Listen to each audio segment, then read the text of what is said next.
Hello friends, मैं कुलदीप सिंह स्वागत करता हूं आपके अपने YouTube channel Kuldeep mathematics point में।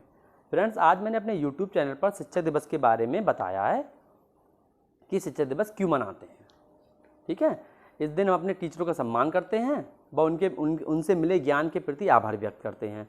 और कुछ स्कूलों में मतलब बच्चे जो होते हैं अपने टीचरों को मतलब गिफ्ट भी देते हैं और वहाँ मतलब प्रोग्राम भी होते हैं। आपने देखा होगा स्कूल में प्रोग्राम भी टीचर डे वाले दिन। आखिर क्यों इस बात का, तो बात है 5 सितंबर 1962 की, जब हमारे देश के पहले राष्ट्रपति व दूसरे उपराष्ट्रपति जी डॉक्टर सर्वपल्ली राधाकृष्णन जी का जन्मदिन मनाया जाता है। 5 सितंबर 1962 को मनाया जाता है। वैसे उनका जन्म हुआ था 5 सितंबर 1888 को, 5 सितंबर 1888 यानी 15 सितंबर 1888 को उनका जन्म हुआ था। तो वो मतलब अपने स्कूल में टीचर थे, तो पढ़ाते थे स्कूल में, तो अपने बच्चों के प्रति मतलब अपने बच्चों से बहुत ज़्यादा प्यार करते, जिन्हें पढ़ाते थे उनके बीच बहुत ज़्यादा लोकप्रिय थे। तो 5 सितंबर जब उनका जन्मदिन आया, जब उनका 5 सितंबर जन्मदिन आया तो उनके दोस्तों ने और उनके बच्चों ने जो जिन्हें वो पढ़ाते थे उन्होंने कहा कि सर हम आपका मतलब जन्मदिन पर खूब धूमधाम से मनाते हैं, ठीक है, मतलब पार्टी करते हैं। तो डॉक्टर सर्वपल्ली राधाकृष्णन जी ने मुस्कुराए और उन्होंने कहा कि मेरा बर्थडे तो मतलब धूमधाम से नहीं, कि क्यों ना हम इस दिन को शिक्षक दिवस के लिए मनाएं। तो जब वो तो थे ही राष्ट्रपति, उस समय राष्ट्रपति तो थे ही, तो 5 सितंबर 1962 राष्ट्रपति तो अपने इंडिया के थे ही सर्वपल्ली राधाकृष्णन जी। तब से 5 सितंबर 1962 को हम अपने देश में शिक्षक दिवस के लिए मनाते हैं, ठीक है, हर साल। अच्छा, ये तो हुई बात शिक्षक दिवस क्यों मनाते हैं। अच्छा, अब बात हम करते हैं कि शिक्षक दिवस के डॉक्टर सर्वपल्ली राधाकृष्णन जी के जन्मदिन के लिए मनाते हैं। उनसे जुड़ी कुछ बातें जानते हैं सर्वपल्ली राधाकृष्णन जी की, जो हमारे पेपर के लिए भी इम्पोर्टेंट है। आपसे कोई पूछ सकता है, पेपर के लिए भी इम्पोर्टेंट है, ठीक, तो आपको समझनी है।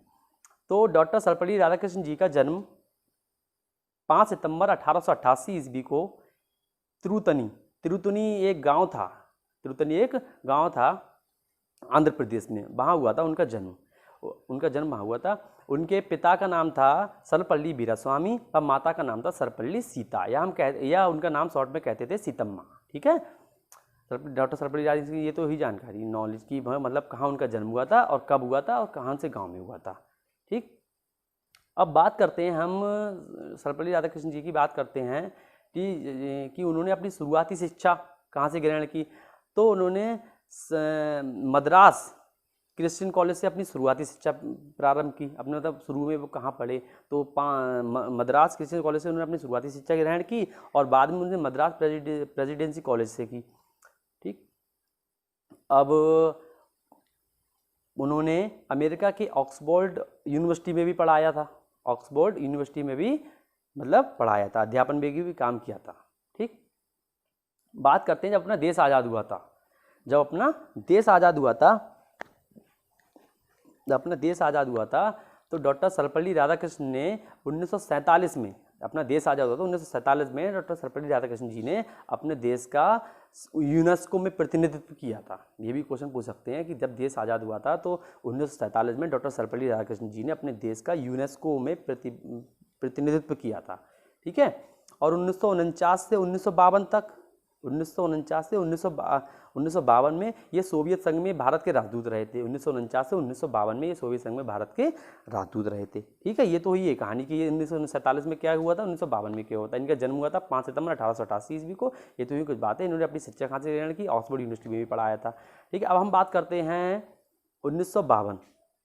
1952 में यह अपने भारत देश के पहले उपराष्ट्रपति के लिए चुने गए, यानी कि 1952 ईस्वी में इन्हें भारत का पहला उपराष्ट्रपति बनाया गया, वाइस प्रेसिडेंट बनाया गया। इनका कार्यकाल 1952 से 1962 तक चला, ठीक है। उस समय जब अंग्रेजों का राज होता था तब इन्हें नाइटहुड की उपाधि, नाइटहुड यानी सर की उपाधि, अंग्रेजों ने इन्हें नाइटहुड यानी कि सर की उपाधि दी थी, ठीक है। और इनका जो राष्ट्रपति कार्यकाल था वो 1952 से 1962 तक चला, ठीक है। और बात करते हैं राष्ट्रपति, ये उस समय ये पहले उपराष्ट्रपति थे अपने भारत के। अब बात करते हैं राष्ट्रपति, ये राष्ट्रपति कब बनाया गया, ये दूसरे राष्ट्रपति बनाए गए भारत के 1962 में, 1962 में। पहले राष्ट्रपति डॉक्टर राजेंद्र प्रसाद। डॉक्टर राजेंद्र प्रसाद जी के बाद डॉक्टर सर्वपल्ली राधाकृष्णन जी को 1962 में भारत का दूसरा राष्ट्रपति चुना गया। इनका कार्यकाल 1967 तक चला। और एक बात और इम्पोर्टेंट है, इन्हीं के शासनकाल में मतलब आम जनता, पहले आम जनता मतलब अलाउ नहीं थी राष्ट्रपति भवन में जाने के लिए, तो इन्हीं के शासनकाल में आम जनता के लिए राष्ट्रपति भवन मतलब राष्ट्रपति भवन का द्वार खोला गया, ऐसे समझ सकते हो आप। ठीक है, 1952 से 1967 ये तो बात हुई है। अब हम बात करते हैं कि इन्हें 1954 में भारत रत्न दिया गया। तो अपने भारत के पहले राष्ट्रपति डॉक्टर राजेंद्र प्रसाद जी के द्वारा 1954 ईस्वी में डॉक्टर सर्वपल्ली राधाकृष्णन जी को भारत रत्न दिया गया। कब? 1954 ईस्वी में, 1954। ये आपको बहुत ध्यान से याद रखना, ये इसे भी आपको क्वेश्चन पूछ सकते हैं। 1954 में भारत रत्न दिया गया था डॉक्टर सर्वपल्ली राधाकृष्णन जी को। ठीक, अब ये तो हुई, ये कहानी हो गई, मतलब लगभग हो गई, नाइटहुड उपाधि दी गई और बस।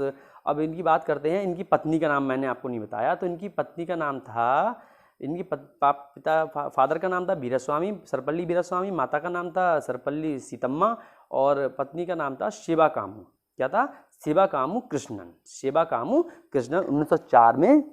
1904 में इनका मतलब उनसे शादी हुई थी, यानी मैरिज हुई थी। किनसे हुई थी? शिवाकामु कृष्णन से। 1956 में इनकी पत्नी का देहांत हो गया। ये तो ही सर्वपल्ली राधाकृष्णन जी की कहानी, यानी उनके जीवन के बारे में कहानी। इन्होंने अपने जीवन में मतलब कुछ पुस्तकें भी लिखी, कुछ बुक्स भी लिखी, जो हो सकता है आपसे पूछी जाए कि ये बुक्स किसने लिखी है, तो कुछ इंपॉर्टेंट बुक्स भी हैं। जैसे हम इनके नाम, वैसे तो बहुत सारी हैं याद करने के लिए, कुछ इंपॉर्टेंट है जो मैं आपको बता रहा हूँ। जैसे पहले एक बुक थी the heart of Hindustan, the Bhagavad Gita, Mahatma Gandhi, the heart of Hindustan, Mahatma Gandhi, Bhagavad Gita और the Hindu view of life हैं। In the Hindu view of life और कौन सी? The philosophy of Hindustan, Indian philosophy और सत्य की खोज। तो ये इनकी कुछ और एक और थी भारतीय दर्शन। ये कुछ इंपॉर्टेंट इनकी बुक्स थी जो आपके पेपर में पूछ सकते हैं कि इनमें से ये बुक कौन सी सर्वपल्ली राधाकृष्णन जी की है। ठीक है, वैसे तो बहुत बुक्स इन्हें लिखी थी। ये तो बात हुई सर्वपल्ली राधाकृष्णन जी की। ठीक, अब हम बात करते हैं, बस इतना ही है शायद मेरे समझ से, मतलब इतना ही इंपॉर्टेंट है। वैसे पढ़ने को तो बहुत कुछ है, ठीक है, इतना ही इंपॉर्टेंट है, मैंने आपको ज़्यादा बता ही दिया। ठीक है ना। अब बात करते हैं हम एक हरिवंश राय बच्चन जी की पोयम है जो मैं आपको सुनाना चाहता हूँ आज टीचर डे के उपलक्ष्य में। सभी मेरे फ्रेंड्स और टीचर्स एंड चिल्ड्रन, जो भी स्टूडेंट हैं, उन सबको डेडिकेट करता हूँ। ये मैं एक अपनी पोएम सुनाना चाहता हूँ जो मुझे बहुत ज़्यादा पसंद है, हरिवंश राय बच्चन की। ये मोटिवेशनल क्विट समझो आप इसे, मतलब मोटिवेशनल स्पीच समझो हरिवंश राय बच्चन की। ठीक है, ये मैं आपको सुनाना चाह रहा हूँ, आपको सुनिए। सुनो, चालू करते हैं। लहरों से डरकर नौका कभी पार नहीं होती, लहरों से डरकर नौका कभी पार नहीं होती, और कोशिश करने वालों की कभी हार नहीं होती, कोशिश करने वालों की कभी हार नहीं होती।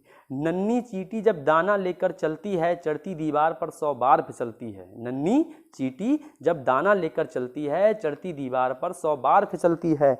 मन का विश्वास रगों में साहस बढ़ता है, गिरकर सुनो। नन्ही चींटी जब दाना लेकर चलती है, चढ़ती दीवार पर 100 बार फिसलती है। मन का विश्वास रगों में साहस बढ़ता है, गिरकर चढ़ना चढ़कर गिरना, गिरकर चढ़ना चढ़कर गिरना ना अखरता है। मेहनत आखिर उसकी मेहनत बेकार नहीं होती, और कोशिश करने वालों की कभी हार नहीं होती, कोशिश करने वालों की कभी हार नहीं होती। बात करते हैं अगले पैराग्राफ की। डुबकियां सिंधु में गोताखोर लगाता है, डुबकियां सिंधु में गोताखोर लगाता है, जा जाकर लौटकर खाली हाथ आता है, जा जाकर लौटकर खाली हाथ आता है। डुबकियां सिंधु में गोताखोर लगाता है, जा जाकर लौटकर खाली हाथ आता है। मिलते नहीं सहज ही मोती गहरे पानी में, मिलते नहीं सहज ही मोती गहरे पानी में, बढ़ता उत्साह इसी हैरानी, बढ़ता दुगना उत्साह इसी हैरानी में, इसी हैरानी में। आखिर उसकी मेहनत बेकार नहीं होती, और कोशिश करने वालों की कभी हार नहीं होती। ये एक बार फिर से सुनाता हूँ। डुबकियां सिंधु में गोताखोर लगाता है, जा जाकर लौटकर खाली हाथ आता है। मिलते नहीं सहज ही मोती गहरे पानी में, मिलते नहीं सहज ही मोती गहरे पानी में, बढ़ता दुगना उत्साह इसी हैरानी में, मुट्ठी उसकी खाली हर बार नहीं होती और कोशिश करने वालों की कभी हार नहीं होती। लास्ट पैराग्राफ है, असफलता एक चुनौती है इसे स्वीकार करो, असफलता एक चुनौती है इसे स्वीकार करो, क्या कमी रह गई देखो और उसे सुधार करो। असफलता एक चुनौती है इसे स्वीकार करो, क्या कमी रह गई देखो और उसे सुधार करो। जब तक ना सफल हो जिंदगी में नींद चैन को त्यागो तुम, जब तक ना सफल हो जिंदगी में नींद चैन को त्यागो तुम, संघर्ष का मैदान छोड़कर मत भागो तुम, संघर्ष का मैदान छोड़कर मत भागो तुम, क्योंकि कुछ किए बिना ही जय जयकार नहीं होती और कोशिश करने वालों की कभी हार नहीं होती, कोशिश करने वालों की कभी हार नहीं होती। ठीक है फ्रेंड, कुछ गलतियाँ भी बीच में हो गई, उसके लिए सॉरी। इसके बाद फ्रेंड्स हम बात करते हैं डॉक्टर सर्वपल्ली राधाकृष्णन जी की जन्म और मृत्यु के बारे में। तो सर्वपल्ली राधाकृष्णन जी का जन्म 5 सितंबर 1888 को हुआ था तिरुतनी ग्राम में, और 17 अप्रैल 1975 में इनका देहांत हो गया चेन्नई में। ठीक है ना, आपको वीडियो पसंद आया तो चैनल को सब्सक्राइब करें, वीडियो को लाइक करें और कमेंट करें, ठीक है, और शेयर करें। धन्यवाद, मिलते हैं नई वीडियो में।